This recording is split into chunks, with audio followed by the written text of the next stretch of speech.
Mesdames, Messieurs, bonsoir. Merci de votre fidélité et bienvenue à cette édition qu'on démarre par les mères qui sont célébrées ce jour.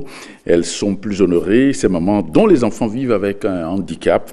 Awa Cherif était aux côtés d'une mère qui vit sa passion auprès de son fils handicapé intellectuel. Voyons l'élément de Awa Cherif.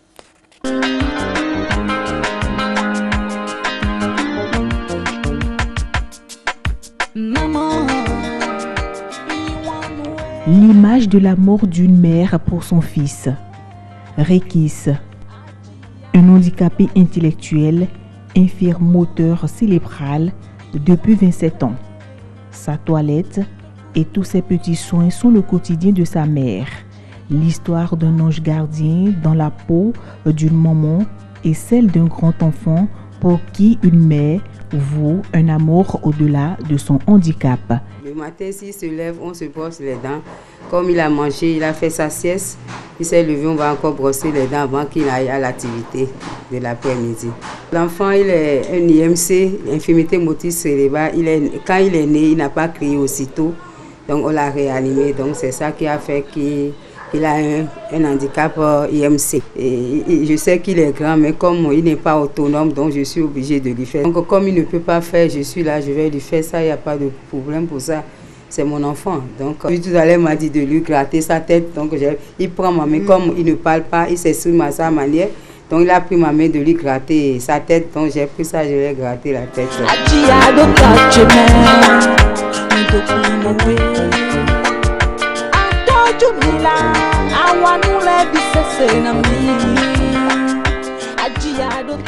Comme une canne, soutenir son fils quand il se déplace, l'encourager pour le moindre petit progrès dans son quotidien. Des gestes 1000 fois accomplis par une maman qui vit sa passion. On se taquine ici avec son papa à la maison aussi. Ils jouent ensemble, ils se taquinent. Donc, et nous voyons que l'enfant n'est pas autonome, on ne peut pas laisser. Parce que si on le laisse, qui va lui faire ça?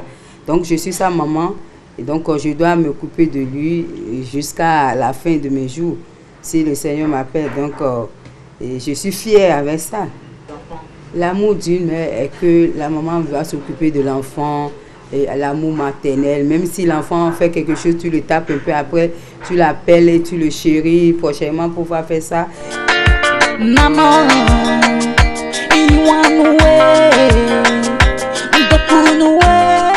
comme dans ce centre, ces enfants souffrent d'un handicap intellectuel.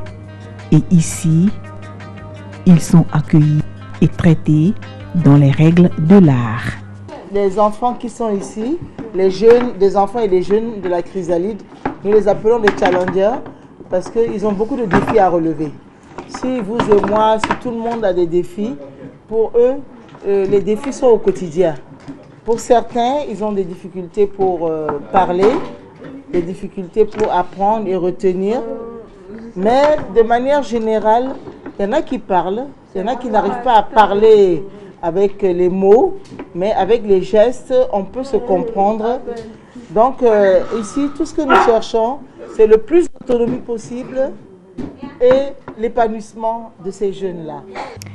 Même si ces enfants ont le sens du devoir filial, un geste, un dessin, un gentil mot écrit à l'encre sur une feuille blanche. Ils savent rendre le sourire à leur brave génitrice. Bonne fête, maman. Alors ici, tout le monde m'appelle Mamdi. Et les challengers, alors ça, c'est les points que différents, tous, ils ont fait chacun un point. Alors vous voyez, c'est vraiment très... Oui, c'est avec beaucoup d'amour et beaucoup d'affection qu'ils sont accompagnés et ils nous le rendent bien.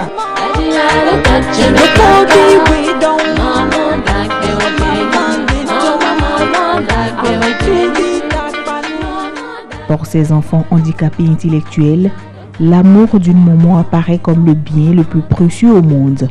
Nous, ici, nous les accueillons du mardi au vendredi de 9h à 16h30 environ. Et nous savons ce que c'est. Alors je voudrais dire à ces moments que je les félicite et que je les encourage. Et de ne pas penser que c'est inutile. Parce que cet enfant, heureusement, de plus en plus, il y a des moments qui témoignent, qui disent que quand l'enfant leur sourit, ou arrive à leur mettre le bras autour du cou, ça n'a pas de prix. Donc bien que ce soit des difficultés, bien que ce ne soit pas facile, je voudrais leur dire que ça vaut le coup. Une histoire entre des mères et leurs enfants unis par la chaleur d'un sourire. Le sourire d'une mère pour surmonter tout handicap.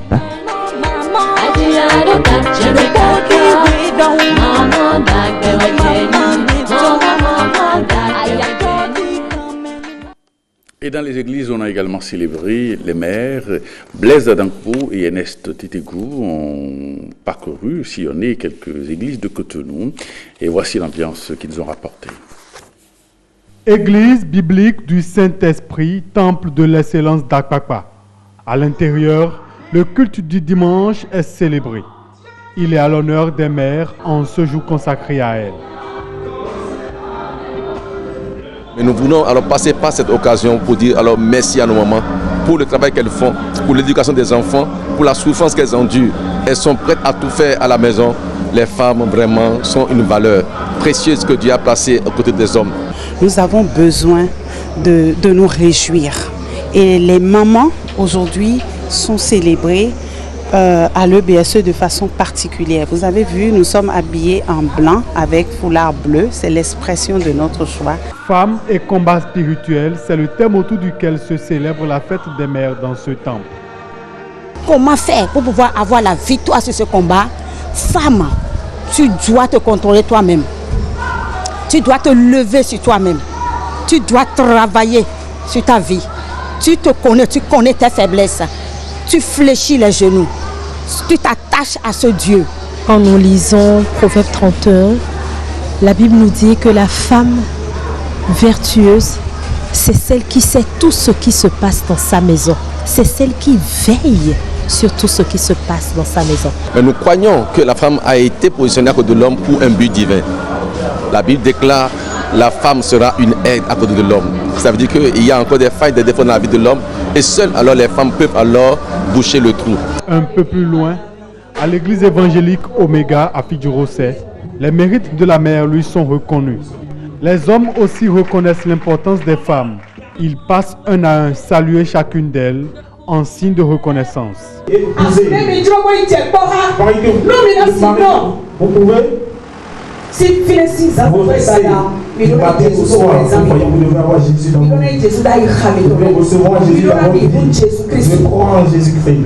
Au-delà d'une simple fête, des enseignements sont donnés aux femmes et surtout aux jeunes filles.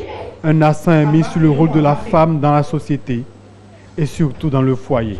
Nous profitons de ce jour pour éduquer nos sœurs, pour éduquer les femmes comme nous sur leur rôle, sur l'importance qu'elles doivent jouer dans la société. Un séminaire a donc été organisé depuis jeudi et des oratrices, pas des moindres, s'évertuent à nous parler de la femme, à nous prodiguer essentiellement des conseils. Ce que je pourrais dire à toutes ces femmes qui vont bientôt devenir mères, c'est que ce n'est pas un rôle facile. Je leur demande de se préparer dès aujourd'hui. Je leur demande d'être fortes, de remplir leur gibecière de prière afin que demain elles puissent accomplir ce rôle-là avec beaucoup d'aisance et de paix. D'autres activités vont meubler l'agenda de la célébration de la fête des mères dans les églises évangéliques. Il s'agit notamment de prestations théâtrales et de remise de cadeaux. Fête des mères, occasion également de revenir sur la question de l'allaitement maternel qui offre suffisamment d'avantages, comme nous le précise ici Jean-Claude James et Edwige Agosso.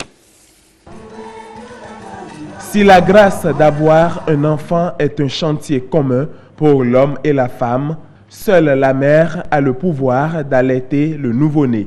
Allaitement maternel, je veux dire d'emblée que c'est le fait de donner de lait maternel à l'enfant dès sa naissance jusqu'à ce que cet enfant atteigne l'âge d'au moins 2 ans. L'allaitement maternel, tout un art que chaque mère doit maîtriser. Aujourd'hui, sur les 2 ans recommandés par l'OMS, les 6 premiers mois doivent être consacrés à l'allaitement maternel exclusif avec la mise au sein précoce à cause des bienfaits du colostrum ce premier lait jaune orangé. Cette couleur jaune-là, c'est pour vous dire que d'abord c'est un lait concentré, c'est-à-dire les nutriments sont dedans en grande quantité sur un petit volume. Et cette couleur jaune que vous voyez là, c'est sa richesse en vitamine A qui lui donne cette couleur. Et il y a des mères qui disent non, c'est du pur. Il faut jeter ce lait. Si vous faites ça, vous avez tout perdu à l'enfant. Parce que ce lait, c'est lui, de par sa richesse en vitamines, en minéraux et surtout en anticorps, en globules blancs, surtout en éléments de défense, c'est lui qui va assurer le premier vaccin de l'enfant. Rien qu'en le mettant au lait maternel, c'est-à-dire en le mettant au sein, pour qu'il bénéficie de ce premier lait que nous appelons le colostrum, lorsque vous le faites, la première heure, c'est que vous contribuez à réduire le risque de mortalité pour cet enfant de 33%. La mère qui fait ça, je lui demande de faire une petite comparaison. Cet enfant, s'il le compare avec les autres enfants, il va voir. C'est cet enfant qui va vite, bien réagir. L'enfant est intelligent. L'enfant est robuste et cet enfant est valide demain. Par contre, si vous attendez l'heure passée et vous lui donnez ce lait-là 2 heures ou plus après, c'est que vous êtes en train d'augmenter son risque de décès. Mais que gagne la femme qui allaite son enfant? Pendant les 6 mois et continue son allaitement jusqu'à 2 ans. Si elle fait ça pour tous ses enfants, elle réduit son risque de faire de cancer du sein de l'ordre de 40%. Elle réduit son risque de faire de cancer de l'ovaire. Cet allaitement maternel va permettre ce que nous appelons une évolution normale de l'utérus. Parce que quand l'utérus porte l'enfant, il est gros. Quand l'enfant sort, l'utérus est encore gros. C'est ça qui fait que le ventre de la femme est gros. Alors, lorsque vous allaitez, cet allaitement maintenant va agir si ce muscle va lui permettre donc de régresser ce que nous appelons l'involution utérine et l'utérus va reprendre sa forme normale et garder ses potentiels de procréation. Quand vous allaitez votre enfant exclusivement au lait, depuis la naissance jusqu'à 6 mois, pendant cette période-là, ça permet à la femme, même si d'aventure papa l'approchait et que vous n'avez pas encore le retour de votre menstru, soyez rassurés que vous ne pouvez pas, en tant que femme, tomber enceinte. Et ça, c'est démontré aussi, on appelle ça une contraception naturelle. En clair, le bébé et sa mère sont tous bénéficiaires, même si l'exercice est loin d'être facile. C'est contraignant pour la maman, mais je vous avoue que le bénéfice dépasse largement l'effort, cet engagement, cette souffrance de la maman. Et nous souhaitons à toutes les mères bonne fête et bonne fête de mère méritée. Alors une interrogation, quelle est l'importance de cette célébration, fête des mères?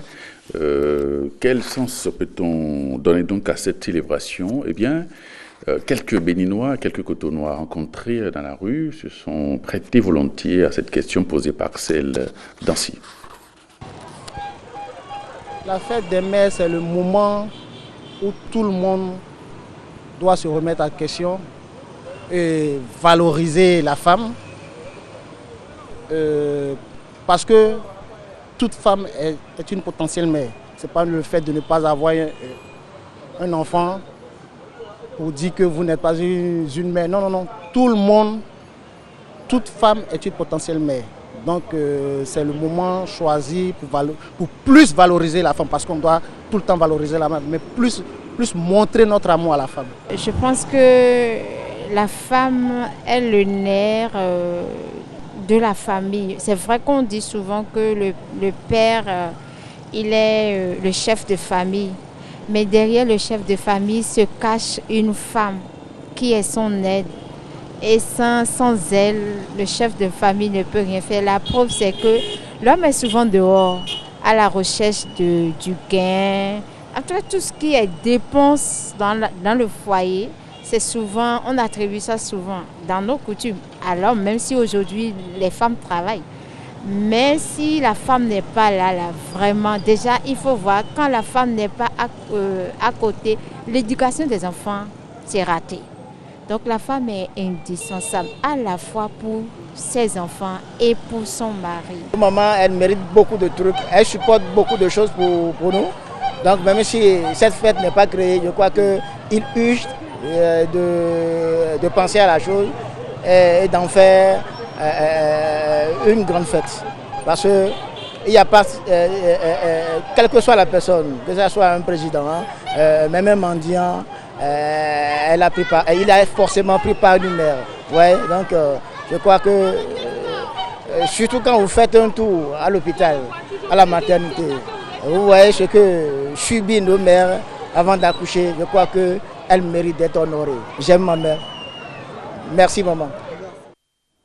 Et puis à l'occasion de la fête des mères, on a coutume d'offrir des cadeaux à nos mères. Alors au-delà des cadeaux, qu'est-ce qu'on peut encore faire pour rendre hommage à nos mères? Voici un élément réalisé par Nika Nakovi et Françoise Inso. Bonne fête maman. Bisous maman. Elles veulent bien plus que des vœux plats et des mots doux. Chaque jour, elles sont à la fête, mais pour ce jour spécial, les mamans aimeraient bien avoir des présents qui vont au-delà des paquets surprises. Je dirais qu'en tant que mère, le jour de la fête des mères, mon attente la plus grande, c'est de l'affection. J'entends recevoir beaucoup d'affection de la part de mes enfants, de mon époux, de tout mon entourage. Je suis mère et je suis grand-mère. Donc du coup, qu'est-ce que j'aurais souhaité? J'aurais souhaité seulement que mes enfants et mes petits-enfants m'appellent et me disent voilà, je vais bien. Nous allons bien. Le bonheur se trouve dans leur bonheur à eux. La rançon de la maternité au prix de sacrifices, grandeur nature. Pour ces femmes, être mère est une grâce qui mérite bien célébration particulière. C'est une grâce et c'est une joie immense d'être mère. Vraiment, le jour de la femme, c'est un grand jour. Puisque la femme est tout. La femme est une grande chose, une adorée. En tant que mère, je pense que cette fête doit être spéciale. Effusion de sentiments pour certaines en ce jour, mais nuance dans le discours pour les plus féministes d'entre les mères. Célébration et cadeau, oui, mais acceptation de soi et introspection d'abord. Je ne me fie pas trop au cadeau. Ma fille, c'est mon plus beau cadeau. La fête de mère, c'est de pouvoir s'organiser en tant que mère, amener les autres mères à jouer leur rôle si elles ne le jouent pas. Nous devons faire l'autocritique de nous-mêmes en tant que mère. Dernier dimanche de mai, le Théâtre des Vœux joue ses plus belles scènes de déclaration d'amour aux mères d'ici et d'ailleurs. Mères tristes ou heureuses, mères pères ou même sans enfants, elles s'accordent toutes ou presque sur une idée de cadeau à leur offrir, de l'amour comme s'il en pleuvait. L'amour comme s'il en pleuvait. On va refermer ce journal donc de la fête des mères pour parler donc d'autres choses avec le concours talent du 19e qui a connu son épilogue ce week-end à Porto-Novo. Le premier prix est remporté par Mohamed Adéchokan. La soirée a connu la présence de plusieurs personnalités et des chefs d'entreprise. Ghislain Boguet, Ernest Itego. Fumage traditionnel utilisé par nos transformatrices. Des candidats à l'oral face à un jury composé de ministres, de chefs d'entreprise, de responsables d'agents de suivi des entreprises pour ce concours d'idées de projets initié par Dona Jean-Claude Oussou. Que le meilleur ou que les meilleurs gagnent. Je compte sur vous. Des jeunes de Porto-Novo, Adjara Agege et de Semepodji. 12 au départ, 3 à l'arrivée. L'impossible, c'est le refuge des patrons. Tout le monde ne peut avoir la première place aujourd'hui. Mais tout le monde peut arriver à quelque chose demain ou les après-demain qui sont, comme on dit, pleins d'espérance. Abel Tankpenou, 3e, 2e, René Fadonoubo et 1er, Mohamed Adéchokan. Tous les 3 ont reçu des chèques pour réaliser leur projet. Je ne m'attendais pas que j'allais être le premier, je ne rêvais même pas et tout. J'ai travaillé dur pour ce projet. Mes impressions sont des impressions de joie. Un prix spécial, celui du jury, est attribué à Simone Assoklé. La ministre de l'économie numérique et de la communication a offert aux 3 premiers des kits de connexion Internet. Pour le ministre Kérékou des petites et moyennes entreprises, les candidats ont fait le bon choix. Quand on est jeune et qu'on a envie d'être champion, on a envie d'être leader, on a envie d'être riche, on a envie d'être millionnaire, on a envie même d'être milliardaire. Et oui, les jeunes béninois aussi ont le droit d'être des millionnaires, d'être des milliardaires. Qui mieux que les jeunes de Porto-Novo pour donner l'exemple qu'on peut faire des affaires, qu'on peut gagner beaucoup d'argent. C'est au Bénin qu'on trouve des gens riches dans l'administration. Dans tous les cas, c'est impossible. Si vous êtes fonctionnaire, directeur, ministre, comme moi, vous ne pouvez pas être un homme riche. Si vous êtes un homme riche, je n'ai pas envie d'appeler votre deuxième nom. Parce que vous êtes un salarié. Un salarié ne peut pas être riche. L'initiateur a promis un acte 2 de l'événement. Dans le cadre du démarrage de l'examen du brevet d'études premier cycle, session mai 2019, dont le lancement des épreuves écrites est prévu pour demain, eh bien, le ministre de l'Enseignement secondaire, le professeur Maunio Kakpo, s'est adressé aux différents acteurs concernés. Il est au micro de Innocentia Ladangbe et de Monique Toron. Étant donc parvenu à surmonter la fatalité des grèves cycliques dans le système éducatif, l'intensité des révisions et l'entrain des candidats aux travaux dirigés de cette fin d'année sont gages d'un nouveau climat de sérénité qui réconforte la nation tout entière.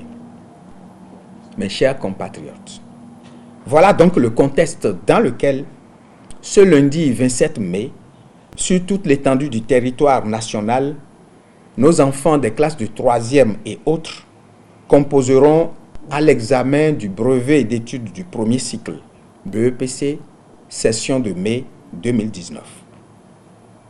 Sur le plan national, 205 733 candidats sont inscrits, dont 93 916 filles, soit un pourcentage de 45,65%, et 111 817 garçons, soit un pourcentage de 54,35%, contre un total de 186 352 candidats l'année dernière, d'où une hausse de 19 381 candidats, ce qui traduit ainsi un taux de progression de 10,40%.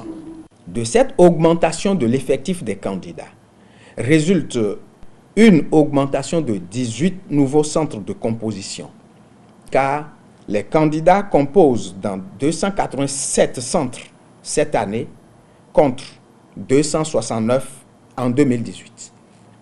Le plus jeune des candidats a 10 ans et le plus âgé 57 ans.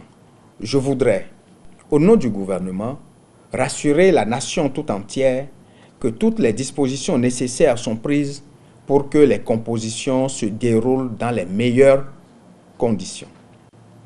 Quant à vous, chers parents d'élèves, je voudrais vous exhorter à davantage de soins et d'attention à l'endroit de nos enfants candidats afin de les prémunir de la peur, du stress et des maladies.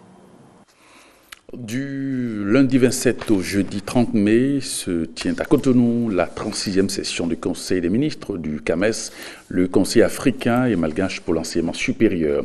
En prélude à l'événement, le secrétaire général de l'institution a annoncé à notre micro l'objet de cette session, les grandes lignes de son déroulement et ce qu'on entend de CAMES. Eh bien, les propos du professeur Bertrand Mbati ont été recueillis par Nicanor Kovi et Patrick Nimava. Cette session va porter tout naturellement sur les aspects administratifs, financiers et des aspects académiques. Notre ambition durant cette session, c'est que nous puissions faire le bilan, l'évaluation du plan stratégique de développement du CAMES. C'est en 2013, à Cotonou, une fois de plus, que ce premier plan a été adopté par les ministres. Donc pour nous, c'est une aubaine de revenir encore dans la même ambiance pour évaluer ce plan, voir le chemin parcouru, notamment en termes d'action de modernisation, en termes d'action de numérisation, en termes d'assurance qualité, en termes de partenariat, etc. Détecter les défis et les atouts qui vont nous permettre d'élaborer un nouveau plan stratégique et que nous voyons aux horizons 2020-2022. Il s'agit d'un conseil de ministres. Et le conseil de ministres est toujours alimenté par le travail des experts. Donc, les comités des experts commencent dès demain, lundi. Dès demain, lundi 27. Ils vont travailler pendant 2 jours. Et pendant ces 2 jours, ils vont examiner tous les dossiers qui seront portés à leur attention et ils vont les évaluer pour en faire, si c'est pertinent, j'espère que tout sera pertinent, pour en faire des projets de résolution, de projets de décision, de projets de recommandation à l'attention du huis clos du Conseil des ministres. Les ministres, en fait, se réunissent pendant une journée, c'est-à-dire le jeudi. Alors, la séquence consiste en une plénière où tout le monde peut venir, c'est ouvert. La plénière sera ouverte par le ministre d'État.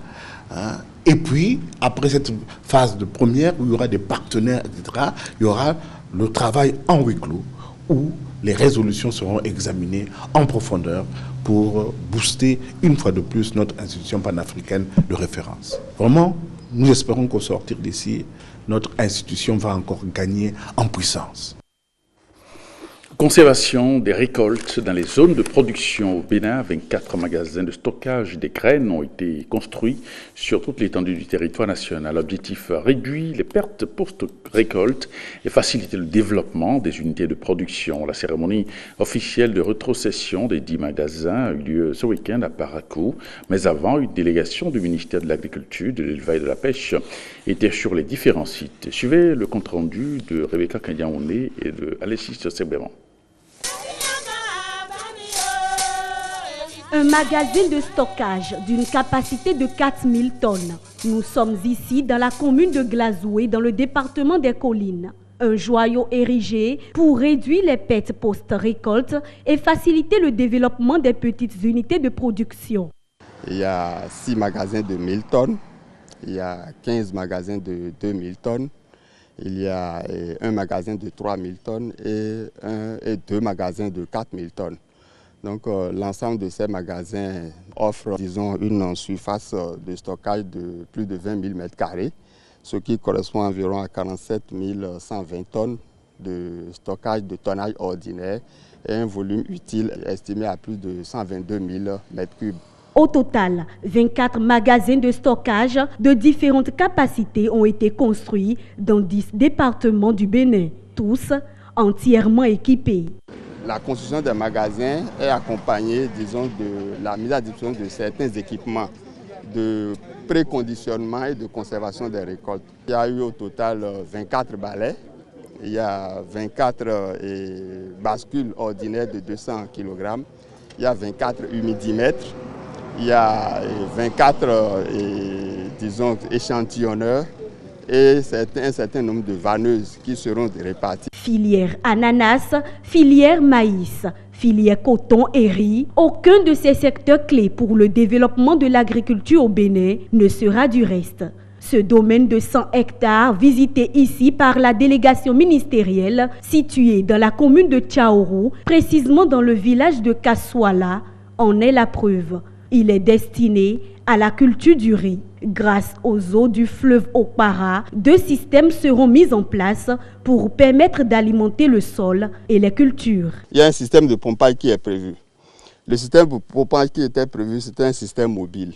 Mais sur le terrain, on s'est aperçu des difficultés de mobilité de ce système. On a voulu le rendre fixe. Donc c'est la fixation du système de pompage qui n'est pas encore faite.